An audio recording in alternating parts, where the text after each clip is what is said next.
মাকে দর্শন করার এই সুযোগ হেলায় হারাস না,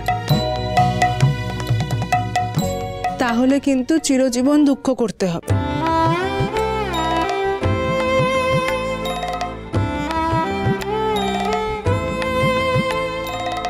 তাহলে কি আমি না গিয়ে ভুল করছি?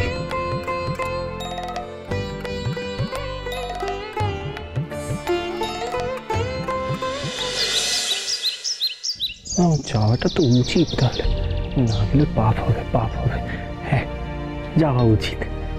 হ্যাঁ গো মা, আমি তার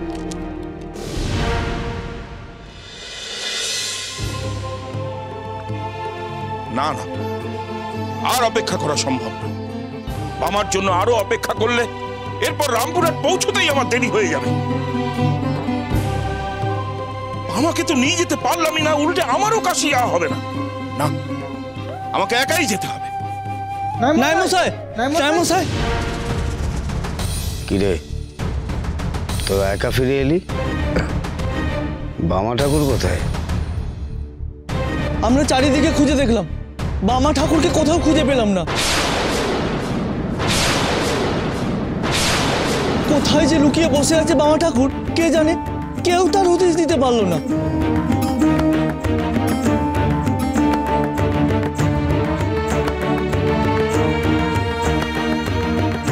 শিষ্য তো নয়, আহম্মকের পাল্লায় পড়েছি আমি।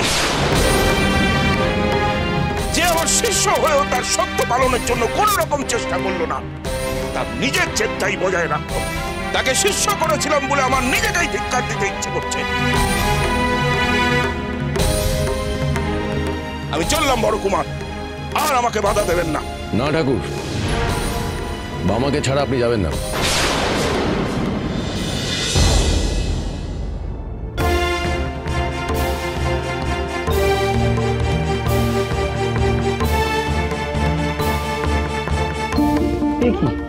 মা, উমা, মা, উমা, মা,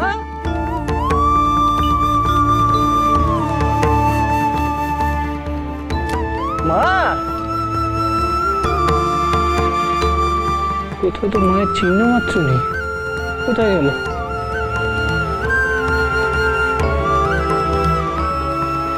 কে ছিলেন উনি? তাহলে কি স্বয়ং দেবী অন্নপূর্ণা এসেছিলেন? তিনি আমাকে তার নিজের ভূমিতে যাওয়ার কথা বলে গেলেন, পুণ্যধাম কাশীতে।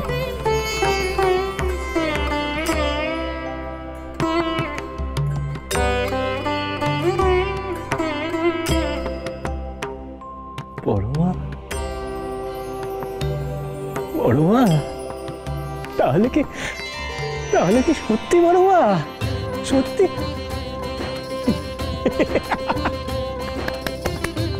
আমি বুঝেছি গো, আমি বুঝেছি বড়মা, আমি বুঝেছি।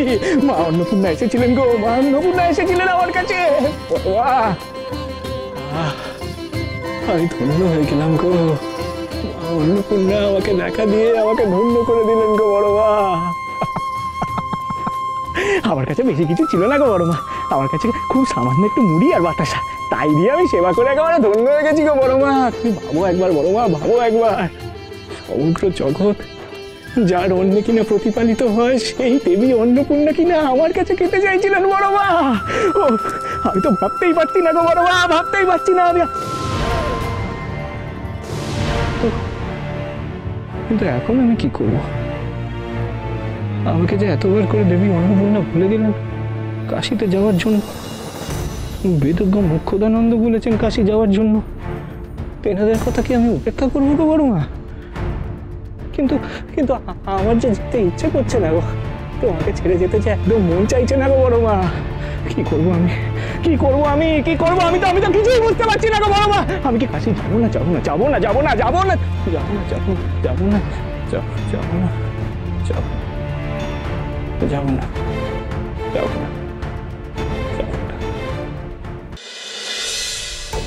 মানে এটা আপনার কাছে অনুরোধ, আপনি বামাকে ছাড়া যাবেন না। নীলমাধবে লোকেরা ওকে খুঁজে পায়নি, কিন্তু আমার নিজস্ব লোকেরা গেছে ওকে খুঁজে আনতে। ওরা ঠিক খুঁজে পাবে। আপনার অনুরোধে আমি এতক্ষণ অপেক্ষা করেছি, আর সম্ভব না। রেলগাড়ি তো বামার জন্য স্টেশনে দাঁড়িয়ে থাকবে, সে তো তার সময়ই চলে। আমাকে গাড়ি ধরতেই হবে। আমাকে বিদায় দিন এবার।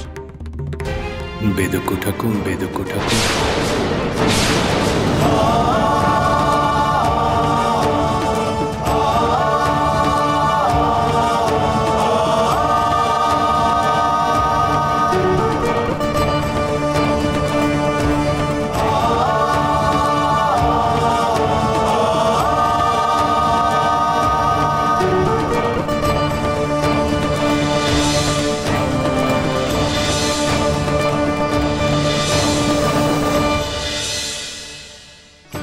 তোমার আক্কেল, এই আক্কেল নিয়ে তুমি আমার শিষ্য হয়েছিলে। আমাকে এভাবে হয়রান করার সাহস তুমি কোত্থেকে পেলে? বেয়ারা কোথাকার।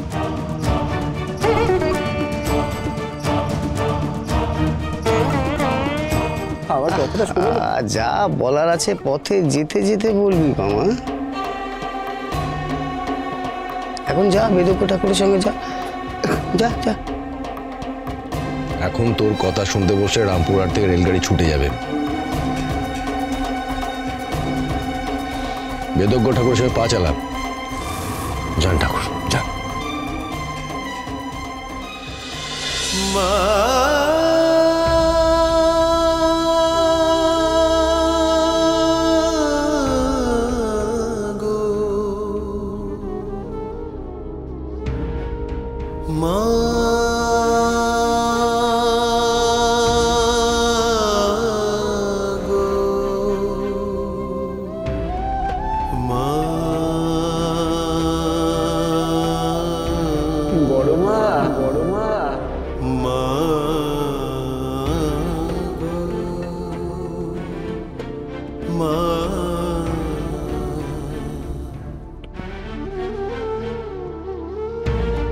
আমি আসি গো বড় মা, তুমি আমাকে ক্ষমা করে দাও গো বড় মা, ক্ষমা করে দাও। মা অন্নপূর্ণার অনুরোধ, বেদজ্ঞ ঠাকুরের আদেশ, কোনটাই আমি ফেলতে পারলাম না গো মা। আমি আসি গো মা, আমি আবার ফিরে আসবো গো তোমার কাছে। খুব তাড়াতাড়ি ফিরে আসবো তোমার কাছে।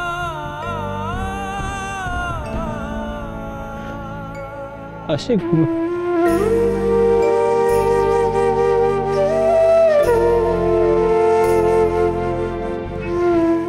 রানীমা, আমি আসছি গো।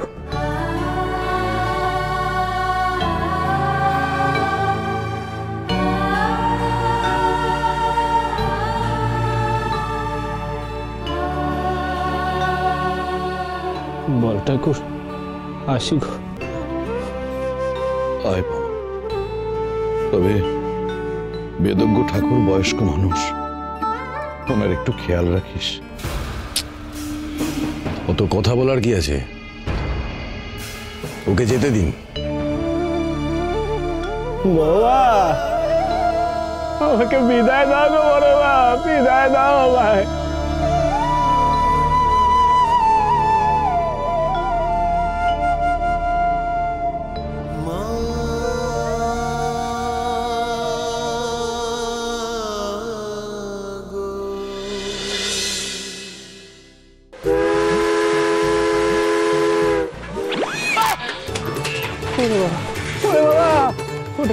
ওটা কি গো? তুই দানবের পেটে গিয়ে মরার থেকে আমি তারাপীঠে বড় মার কোলে গিয়ে মরবো। চলো ওকে নিয়ে এসো। বড় মা, দেখো আমাকে নিয়ে যাচ্ছে না, বড় মা জোর করে নিয়ে যাচ্ছে।